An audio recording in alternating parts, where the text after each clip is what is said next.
Hi folks, this is all the fruit, and here I have yet another guava species or variety from the island of Tenerife. Yeah, well, the most striking feature of this one is the size. It's about twice the size of a normal guava on the island of Tenerife.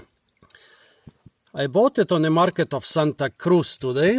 Now I'm in one of the beautiful valleys of the Anaga Mountains. And yeah, well, the sign said Guayabas.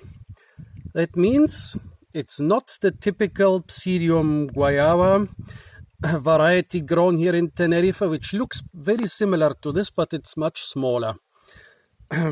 They call this guayabo.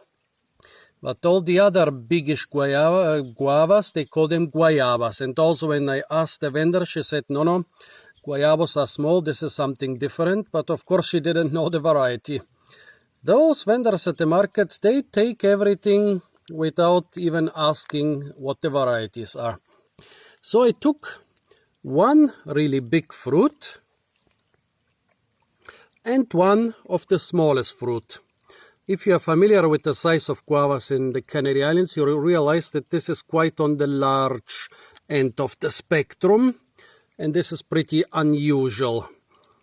But most of the fruit were like this. There were just a couple small ones like this.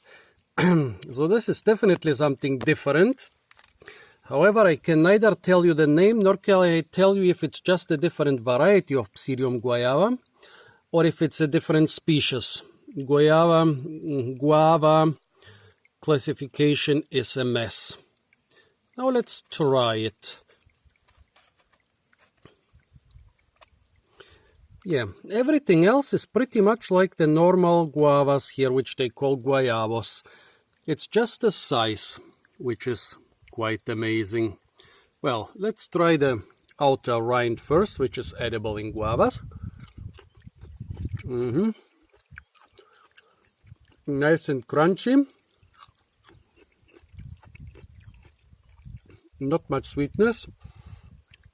Still more sourness than a ripe fruit. But this is because the fruit is not completely ripe.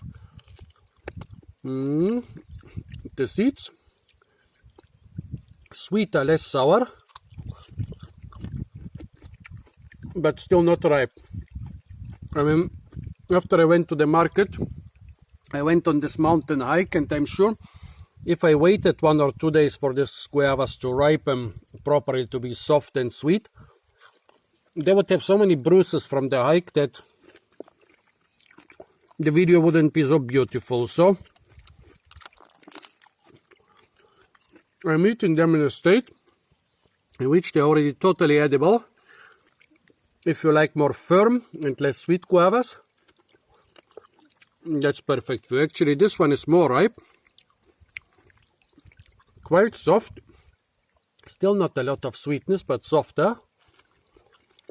Yeah, nice and tasty.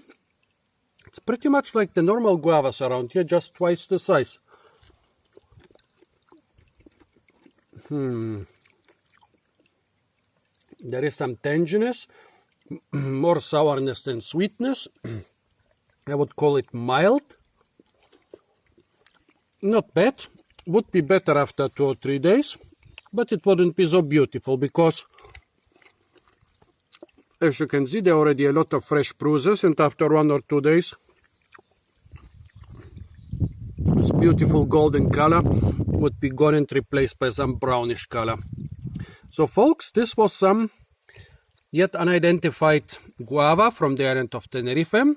Please suggest what it could be.